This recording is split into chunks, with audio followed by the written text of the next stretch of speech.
আসসালামু আলাইকুম আম্মাজান, শ্বশুর আব্বা কি আছে? থাকলে তার কাছে একটু দেন তো। ওয়ালাইকুম আসসালাম জামাই, তোমার শ্বশুর তো বাজারে গেছে, জরুরি কিছু দরকার হলে আমাকে বলতে পারো। বিয়ের সময় 50 ইঞ্চি টিভি দেওয়ার কথা ছিল, আপনারা টিভি দেন নাই কেন?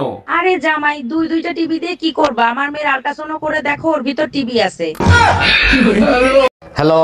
এই কোথায় তুমি? তুমি যেখানেই থাকো এই মুহূর্তে বাসায় চলে আসো। কেন, কি হয়েছে? কেউ মারা গেছে নাকি? আরে কেউ মরে নাই, পাশের বাসার ভাবির ছেলে হইছে। পাশের বাড়ির ভাবির ছেলে হয়েছে, তা আমি কি করবো? এসে নাচবো? ছেলের চেহারার সাথে ভাইয়ের চেহারার কোনো মিল নাই, তাই তোমাকে ডাকতিছে। তোমারে লেগেছে এত যে ভালো, চাঁদ বুঝি তা জানে। বাহ ভাইজান, আপনার গানের কণ্ঠ তো অনেক সুন্দর। বলেন কি, তাই নাকি? Thank you so much. হাতে একটা ফুটা থাল নিয়েও তো গাইতে পারেন, অনেক ইনকাম করতে পারবেন। ম্যাডাম, আমি বিদ্যুৎ বিভাগ থেকে আসছে, আপনার মিটারে সমস্যা আছে, চেক করতে হবে। ভালো করে চেক করে ঠিক করে দেন। মিটারে এত বিল কেন আসে? বিল কোথায় আসে? 2 মাসে মাত্র 2 ইউনিট বিল আসছে। 2 ইউনিট বিল কেন আসবে? আমি তো শুধু লাইট জ্বালাই মোমবাতি খোঁজার জন্য। কি রে ভাই, তুই আমার রক্ত খাইতে আইছস? তুই জানোস না বিবাহিত পুরুষদের গায়ে রক্ত থাকে না? খোঁজ নিয়ে দেখো, মশাটাও বিবাহিত পুরুষ, রক্ত শূন্যতায় ভুগতেছে, তাই বাধ্য হয়ে তোমার কাছে আসছে। हम इसका पति है।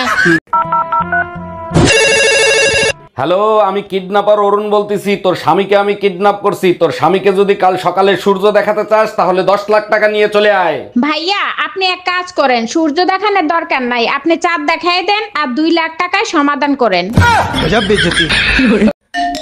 আসসালামু আলাইকুম আম্মাজান, আপনি যে আমারে বিয়েতে গাড়ি দিছিলেন, গাড়ি কি কিস্তিতে এনে দিছিলেন? ওয়ালাইকুম আসসালাম জামাই, গাড়ি কিস্তিতেই কিনে দিছিলাম। কেন, কোনো সমস্যা হইছে? সমস্যা হয়েছে মানে? আপনি তো কিস্তি দেন নাই, গাড়ি তো কোম্পানি ওয়ালারা নিয়ে গেছে, আপনি কিস্তি দেন নাই কেন? আরে জামাই, বিয়েতে তো গাড়ি দেওয়ার কথা ছিল, কিস্তি দেওয়ার কথা তো ছিল না। জানো ছোট গিন্নি, আমিই বড় গাধা ছিলাম যে তোমার বোনেরে বিয়ে করছিলাম। আরে দুলাভাই, আপনি শুধু গাধাই না, অন্ধও ছিলেন। দেখো ছোট গিন্নি, গাধা হইতে পারি, অন্ধ ছিলাম না। অন্ধ যদি নাই হইতেন, বোনের পাশে আমিও ছিলাম, আমারও আপনি দেখতেন। আরে মারছিস কেন? কালকে তুই আমার স্বপ্নে মেরেছিস। জামাই, 6 মাস হয়ে গেছে মেয়ে আমার কাছে আসছে, তুমি ওকে নিতে আসো না কেন? আপনার মেয়ে আমারে রান্না করা শিখাইছে, থাল বাসন মাজা শিখাইছে, কাপড় ধোয়া শিখাইছে। দেখছো জামাই, আমার মেয়ের কত গুণ, অল্প দিনে তোমারে কত কিছু শিখাই দিছে। আমি এখন ঘরের সব কাজ করতে পারি, আপনার গুণধর্মে আপনার কাছেই রেখে দেন। হ্যালো মা, আমার বন্ধু বান্ধব সবাই সিঙ্গাপুর যাচ্ছে, আমিও সিঙ্গাপুর যাব। যাবি? আমি কি তোরে মানা করছি? যত রাত হোক সন্ধ্যার আগে বাসায় আসবি। আরে মা, তুমি বোঝো নাই, সিঙ্গাপুর দেশে না বিদেশে। সে যে দেশেই হোক সন্ধ্যার আগে বাসায় আসবি, তা না হলে ঝাঁটার বাড়ি একটাও মাটিতে পড়বে না। জানো হানি কাকা, হ্যাঁ বলো। আমি 6 বছর ধরে কমপ্লেন খাচ্ছি, কত লম্বা হয়েছে জানি না, কিন্তু আমার মার লবণ, চিনি, হলুদ, মশলা রাখার কৌটোর কোনো অভাব হয়নি।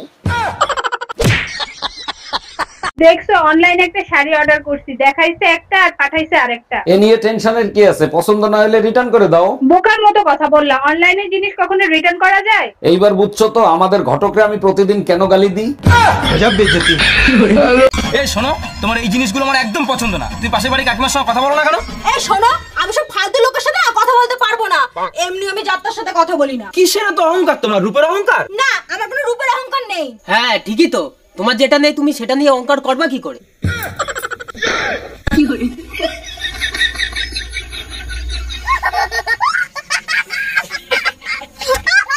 এই শুনছো, তোমার ছেলে নাকি আর কোচিং এ যাবে না, নতুন কোচিং এ ভর্তি হবে। নতুন কোচিং এ ভর্তি হবে কেন? আগের কোচিং এ ঠিকমতো লেখাপড়া করায় না?